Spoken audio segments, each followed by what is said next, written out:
যে গুড়িয়ার school bus চলে এসছে।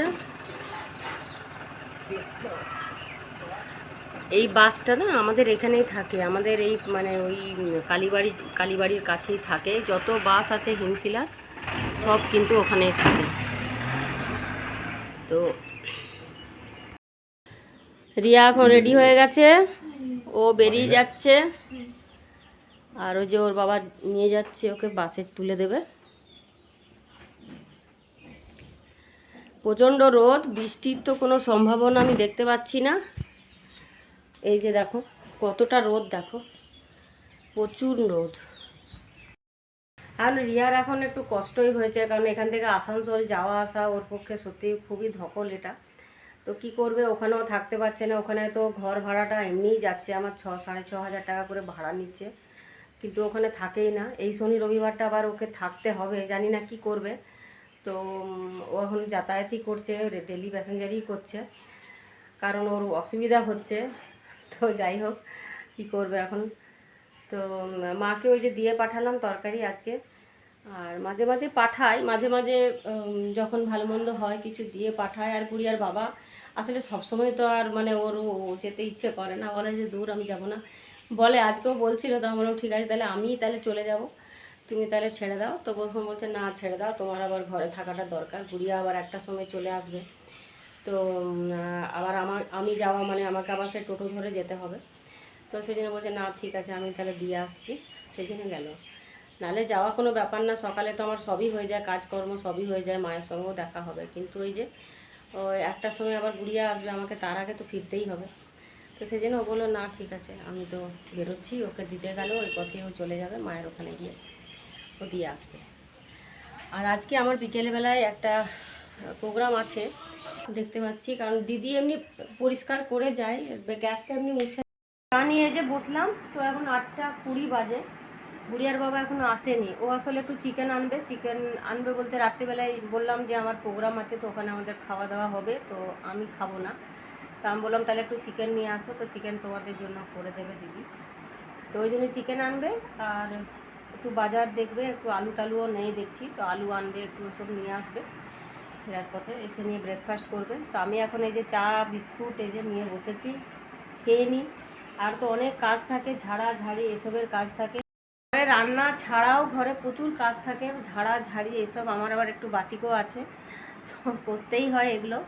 তো এখন দেখি এখন এই চাটা খেয়ে করবো। প্রতিমা চলে আসলে আবার প্রতিমাকে তো আবার ওর সাথে আবার একটুখানি লাগতে হয় আমাকে। তো তারপরে এবারে ওর সঙ্গে সঙ্গেই আমি সব করে নেবো। ওরও পরিষ্কার করা হবে আর আমারও ওই সব ঝাড়াঝাড়িগুলো হয়ে যাবে। ওরও পরিষ্কার করা হবে আর আমারও ওই সব ঝাড়াঝাড়িগুলো হয়ে যাবে। তো এই যে এখন গুড়িয়ার বাবাকে ব্রেকফাস্ট দিয়ে দিয়েছি, রুটি আর কুমড়োর তরকারি, চা। দেখ একটু চওড়া দেখে নিবি, হ্যাঁ বেশি গভীরটা দেখিস না, একটু চওড়া দেখে নে। কালোটা বড়। তো এখন প্রায় 10:30 বাজে, আমার স্নান হয়ে গেল, প্রতিমারও কাজ হয়ে গেল, প্রতিমা চলে গেছে। তো এখন আমি এই যে রিয়ার স্টাডি রুমটাতে এসেছি। দেখো তোমাদের একটা জিনিস দেখো, রিয়া এগুলো ওয়াল হ্যাঙ্গিং এগুলো পারচেস করেছে অনলাইনে। তো এইগুলো ও দেওয়ালে লাগাবে। এই যে দেখো মোটিভেট হতে পারে, তো সেই জন্য এগুলো যদি থাকে তাহলে ও পড়াশোনাতে মোটিভেট হবে। মানে ওর এটা মানে ওর মানে নিজের একটা ইয়ে। তো তো 2-1 দিন আগে আমাদের সঙ্গে কথা হয়েছিল যে কি করবে দাওয়ানগিরি যাওয়া নিয়ে। তোমাদেরকেও আমি ভিডিওতে বলেছি যে ওর ইচ্ছে যে এমডিএস করবে। তো তার জন্য যে ও মানে টিউশনিটা যেটা কোচিং ক্লাস যেটা সেটা ও দাওয়ানগিরিতে গিয়ে ও নেবে। তো আমাদের ইচ্ছে ছিল না, কেননা ওর শরীর ভালো নেই, খাওয়া দাওয়ার একটু প্রবলেম, আর ওখানে সাউথের একটু প্রবলেম থাকে। যদিও ও যেখানে থাকবে সেখানে কুকিংয়ের ব্যবস্থা আছে।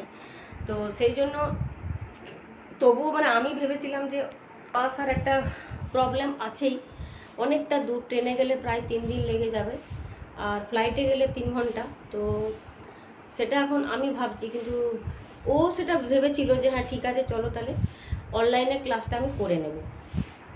অনলাইনে ক্লাসটা করছে ও অনলাইনেও ক্লাস করছে, কিন্তু ওর মানে মনে হচ্ছে যে ও মানে স্যাটিসফাই নয়। এটাই আর কি আমি বলতে চাইছি যে ও স্যাটিসফাই নয়, কারণ ওখানে যে পড়াটা হবে, সিডিসে যে পড়াটা হবে, সেখানে কি প্রপার একটা পড়াশোনার একটা পরিবেশ তৈরি হবে, একটা পড়াশোনা নিয়েই সবাই থাকবে, পড়াশোনার একটা শান্ত পরিবেশ চাই, যেটা ওর খুবই মানে ও সেটাকে ইয়ে করে মনে করে।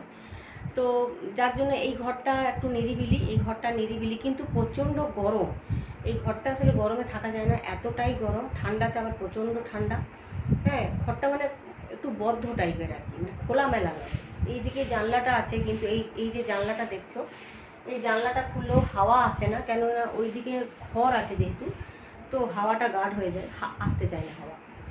এরপরে এখানে তাও আমি বললাম ঠিক আছে, তাহলে এসি আমি এখানে একটা করে দেবো, তোর কষ্ট যাতে না হয়, সেটাও আমি বলেছিলাম যে ঠিক আছে, শীতকালটা আসুক তাহলে একটা এসি কিনবো, সে সময় একটু দামটা কম পাওয়া যায়। তো আর উপরে একটা রুমে আমার এসি তো আছে, তো সেটা আমি বলেছিলাম। এবারে জানি না, ওর তো ডিসিশন এমনি চেঞ্জ হতেই থাকে, ও ডিসিশন মানে ঠিকমতো নিতেই পারছে না যে আমি কি করব। ওর মেন প্রবলেম যেটা হচ্ছে না, সেটা হচ্ছে ওর খাওয়া দাওয়া, মানে খাওয়া দাওয়াটা ওর হচ্ছে মেন প্রবলেম। খাওয়া দাওয়া মানে ওই যে বললাম, যেমন মানে বেশি মশলা, তেল, ঝাল এগুলো একদমই খেতে পারছে না। বাইরের খাবার তো একদমই মানে ওকে এখন আমি দিচ্ছিই না, ও নিজেও বাইরে গিয়ে কখনো খায় না। তো ও চাইছে যেন তাড়াতাড়ি আমি সুস্থ হয়ে যাই। ডাক্তারও বলেছিল 6 মাস এখন বাইরের কোনো খাবারই চলবে না ওর খাওয়া। হ্যাঁ, তো ফ্রায়েড ফুড বলে বলে তার জন্য আমি ওর জন্যই আমি এয়ার ফ্রায়ারটাও আমি কিনেছিলাম, যাতে করে মাঝে মাঝে তো মনেই হবে না একটুখানি আলু ভাজা খাই, তো একটুখানি পাঁপড় ভাজা খাই, তো এগুলো এয়ার ফ্রায়ারে কি অয়েল ব্রাশ করে দিলে ওগুলো হয়ে যায়। অতটা হয়তো ডিপ ফ্রাইডের মতন টেস্ট হবে না, কিন্তু তবুও ভালো লাগে, খারাপ খুব একটা লাগে না। তো যাই হোক, তো ওইটার জন্য আর কি মানে আমিও চাইছিলাম না যে ওখানে আবার শরীর টরীর যদি খারাপ হয় তখন আবার হুট করে যাওয়া আসা তো করা সম্ভবই নয়। কনসেন্ট্রেটভাবে পড়তে পারবো, একাগ্রতা মানে পড়াটা তো আমি দিতে পারবো, যেটা এখানে আমি পারবো না। তো সেই জন্য ওর ইচ্ছে ওখানেই যাবার। কালকে একটু মনটা দেখলাম খারাপ হয়ে গেল, কিন্তু ওর বাবার ইচ্ছে নেই, কারণ বলছে তুই হুট করে যদি তোর কিছু হয়, আর একটুকুতে ও একটু মানে কি বলবো নার্ভাস হয়ে যায়, একটুকুতে ওর একটু টেনশন হয়। তো যেটা গুড়িয়ার বাবারও আছে, ওর থেকেই পেয়েছে হয়তো, জানি না। তো সেটা হলো এরও আবার টেনশন বেড়ে যাবে, একে তো হাই ব্লাড প্রেশার আছে গুড়িয়ার বাবার। তো আমিও ভাবছিলাম, তারপরে দেখছি যে না, ওটাতে মেয়ের মন খুব খারাপ হয়ে যাচ্ছে, যে না আমি যেতে পারবো না, কি আছে, আমার তো শুধু একটাই প্রবলেম, খাওয়া দাওয়া। তো সেটা যদি আমি দেখবো, যদি আমার ওখানে খাওয়া শ্যুট করে, হ্যাঁ আমি যেমন বলবো সেরকম বানিয়ে যদি দেয়, তাহলে তো কোনো অসুবিধা নেই। তো দেখা যাক এখন এটাই এখন। তারপরে ও একটা টেবিল অর্ডার করেছিল, মানে সেটা দেওয়ালে। তো গুড়িয়া এখন স্কুল থেকে চলে এসেছে, এই যে টিফিন বক্সটা দেখছি। তো আজকে টিফিনটা খেয়েছে তাও মোটামুটি, কিন্তু কালকের টিফিনটা একদম খায়নি। এদিকে আমি ভাতটা আরেকবার চাপিয়ে দিলাম, 1 ফুট দিয়েছিলাম, আরেকবার চাপিয়ে দিলাম। বেজে গেল, তো গুড়িয়া এখন স্নান করে বেরিয়েছে। আর এই যে গুড়িয়ার এটা মানে একটু বেশি হয়ে গেছিলো, বড় আলুটা ছিল সেই জন্য। আর এটা ভেন্ডির ঝাল, আর এই যে সোয়াবিনটা আসলে কালকে রাত্রের এটা। তো খুব ভালোবাসে বলে ওকে আমি দিলাম, কারণ ও মাছের মাথা দিয়ে পুঁই শাক খাবে না। আর এই যে ইলিশ মাছের ঝাল এটা খাবে। তো 2:10 বাজে আমার এইমাত্র খাওয়া হলো, এখন এই রুমে আমি এলাম, একটু এসিটা চালালাম। আর গুড়িয়া এখন খাচ্ছে আজকে আবার ইলিশ মাছ, জানি না ওরকম কাঁটা বেছে খেতে খেতে সময় লাগবে। তো আমি যেখানে এলাম, আপেল আজকে আবার গুড়িয়ার বাবা অনেক ফল নিয়ে এসছে, আপেল মৌসম্বি এসব নিয়ে এসেছে। তো আমি মৌসম্বিটা খাবো না, তো আপেলটা নিয়ে এলাম, আপেল খেয়ে নেবো একটা। গুড়িয়া কোনো ফলই খায় না, ওকে জিজ্ঞেস করলাম যে খাবি কি না, বলছে না খাবো না। তো আর বিকেলে হচ্ছে যে আমাদের একটা প্রোগ্রাম আছে, সেটা আমি বলেছি আগেও, যে বিকেলবেলায় যাব আমাদের গ্রুপ থেকে, অর্পিতা ক্রিয়েশন গ্রুপ থেকে একটা প্রোগ্রাম আছে। ওয়েস্টেড জিনিস দিয়ে আমাদের কিছু শেখাবে, কি শেখাবে জানি না।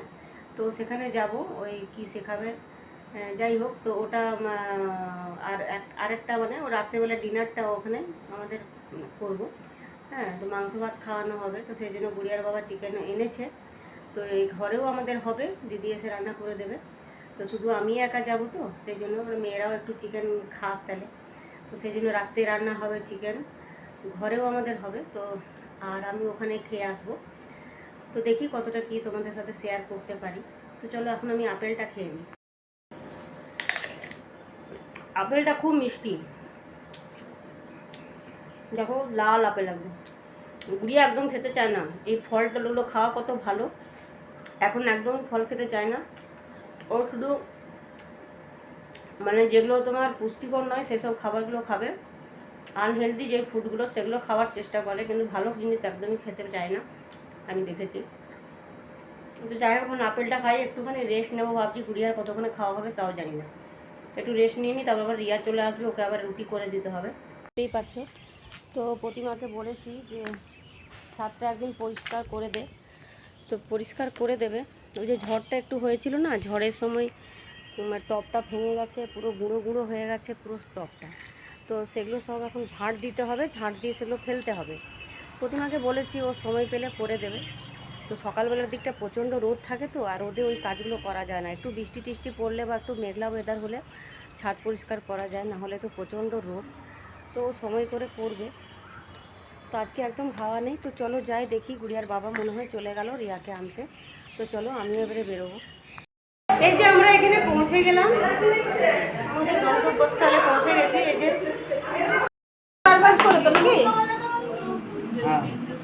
আরো কাপড় আছে, তবে একটা এখনই বলেন আমি দেখছি কেমন পাবো। যারা সেলাই জানে উঠে আসো কেউ, যারা সেলাই জানো কেউ উঠে আসো। এই যে সেলাই জানো উঠে আসো। আমি জানতাম বহুকাল আগে, ভুলে গেছি। আমি জানতাম, আর এখন পারবো না করতে। আমরা যেগুলো করি সেগুলো বেরিয়ে গেল, তো যারা জানে তো আমাদের এখানে যেটা ফ্রি অফ কস্টে যেটা শেখানো হবে সেটা হচ্ছে ব্যাগ। তো বাড়িতে হয় না অনেক কাপড় বেঁচে যায়, থেকে যায়, যেগুলো ব্লাউজ পিস হোক বা কুর্তির কোনো কাপড় হোক, চুড়িদারের, তো সেগুলো দিয়েই মানে সেই ব্যাগ বানাচ্ছে, মানে কিছু করে আর কি, অনেকে বাড়ি থেকে যারা জীবিকা বানিয়ে তারা করার জন্য এগুলো শেখা। তো আমাদের এই ফ্রি অফ কস্টে মানে মাসে একটা করে বলছিল যে ক্লাস দেবে, তো যারা শিখতে চাইছে তারা শিখতে পারে। তো সেই ব্যাগটাই বানানো হলো কালকে, যেটা আমরা করলাম, ব্যাগ বানাতে শিখলাম। আমি আগেও সেলাই শিখেছিলাম কিন্তু ভুলে গেছি সবই। আর এবারে এই যে এখন খাওয়া দাওয়া এইসব এখন মানে সব কিছু জোগাড় হচ্ছে, খাওয়া দাওয়ার জোগাড় হচ্ছে এখানে।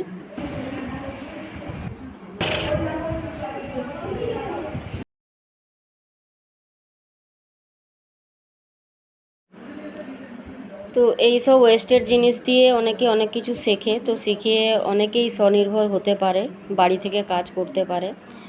তো সেই জন্যই এগুলো আমাদের ফ্রি অফ কস্টেই শেখানো হচ্ছে। আর এই যে এখন এই যে খাবারের জোগাড়, খাবার হবে মানে কালকে যেটা হয়েছিল ফ্রায়েড রাইস হয়েছিল আর চিকেন কষা হয়েছিল, তো সেই এখন তরকারি টরকারি সব কাটা হচ্ছে। আর রান্নাবাড়া সব আমরাই সব করেছি, মানে আমরাই সব জোগাড় যন্ত্র করে দিয়েছি, হাতে হাতে একটু হেল্প করেছি।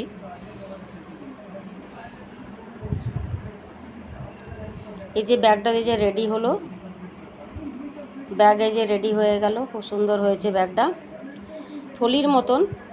এটার ভেতরে ফোম ভরেও এটা সেলাই করে, ফোম দিয়ে সেলাই করে নানা রকম করেই করা যায়। তো আজকে জাস্ট একটা, আজকে যেহেতু প্রথম দিন ছিল, তো এরকম মানে একদম সিম্পলের মধ্যে দেখিয়ে দিলেন যে কিভাবে করতে হবে। এবারে আরও এবারে মানে অনেক রকমেরই ব্যাগ হয়, সেগুলোও বানাতে শেখাবেন।